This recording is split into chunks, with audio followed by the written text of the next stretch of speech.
Hello दोस्तों, यथार्थ Hindi education classes में आप सभी का स्वागत है। आज की क्लास में पढ़ेंगे हम हिंदी साहित्य के इम्पोर्टेंट प्रश्न जो हिंदी टीजीटी पीजीटी के लिए काफ़ी इंपॉर्टेंट हैं। तो चलिए स्टार्ट करते हैं अपनी क्लास को। आज का पहला प्रश्न है, निम्नलिखित में से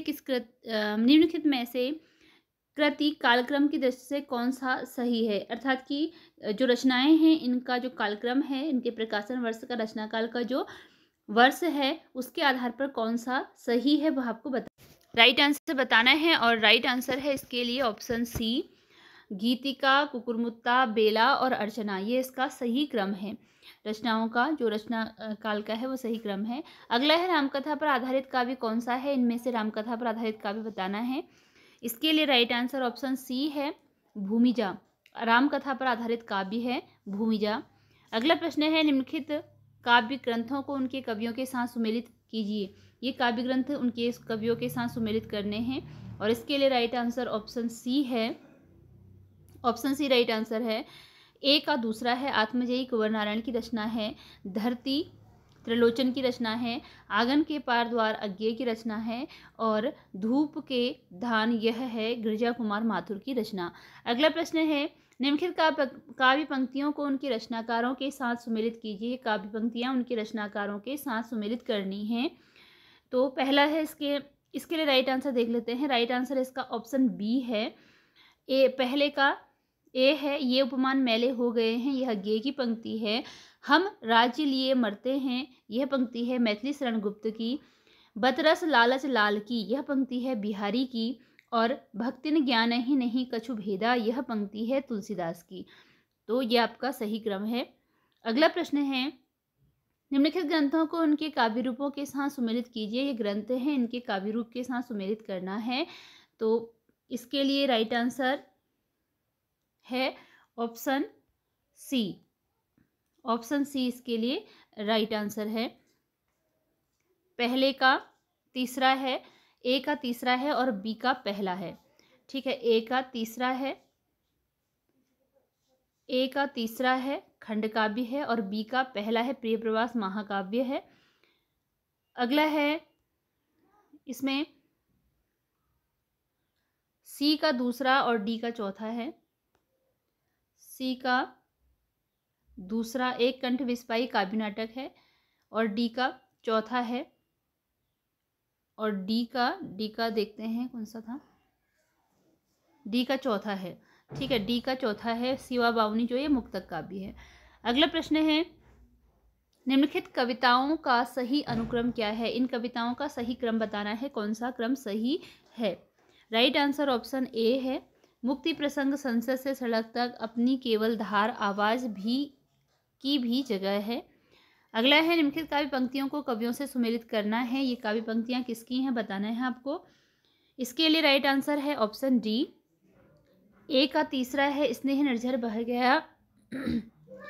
स्नेह निर्झर बह गया, यह पंक्ति है निराला जी की।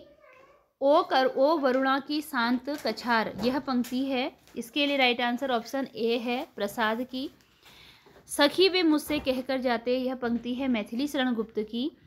दिवस का अवसान समीप था, यह पंक्ति है हरिऔध जी की। अगला प्रश्न है, निम्नलिखित कृतियों का सही अनुक्रम कौन सा है। इन कृतियों का सही क्रम बताना है कि कौन सा सही क्रम है।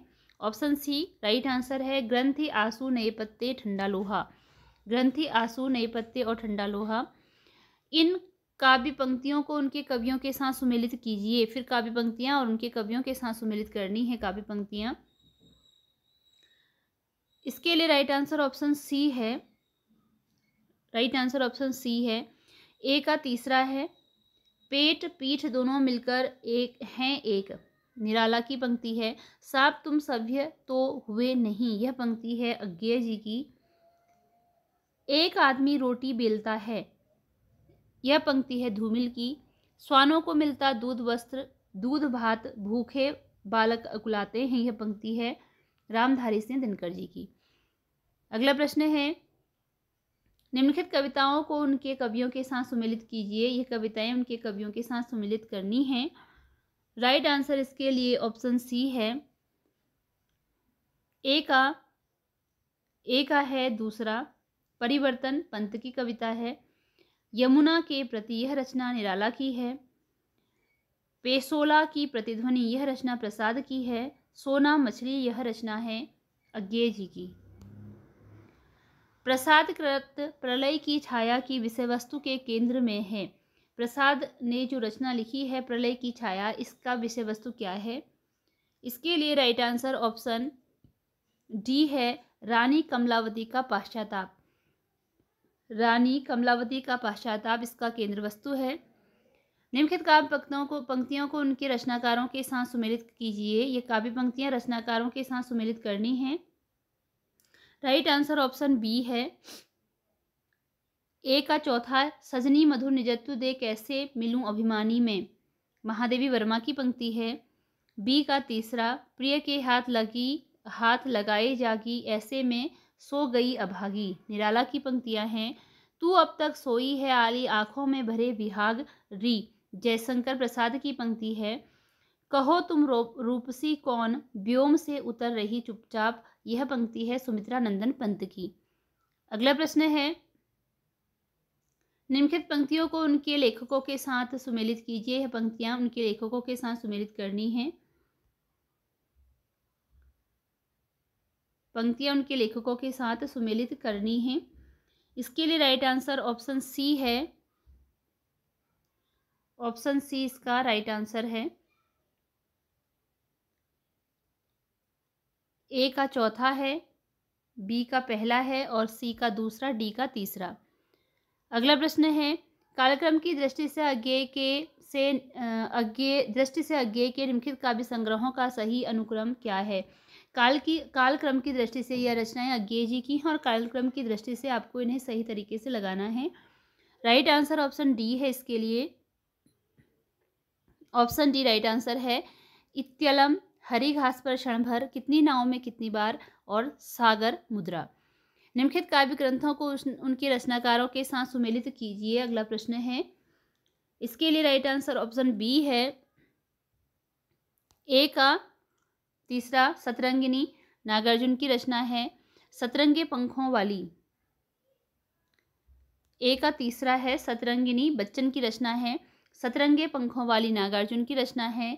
अणिमा निराला की रचना है और ऋतंभरा केदारनाथ मिश्र प्रभात की रचना है। इनमें कौन सा महाकाव्य नहीं है? इनमें कौन सा है जो कि महाकाव्य विधा की रचना नहीं है? राइट आंसर ऑप्शन डी है, कुरुक्षेत्र। यह महाकाव्य विधा की रचना नहीं है, कुरुक्षेत्र, ऑप्शन डी। अगला प्रश्न है, 16 का आंसर इसमें डी दिया है। तो जो कुरुक्षेत्र है वैसे प्रबंध काव्य विधा की रचना है। लोकायतन तो महाकाव्य है, लेकिन गंगावतरण और रामदूत का कुछ सही से पता नहीं है। तो थोड़ा ये क्वेश्चन कन्फ्यूजिंग लग रहा है, तो आप इसे देख लीजिएगा। अगला प्रश्न है, जनगण मन अधिनायक जय हे।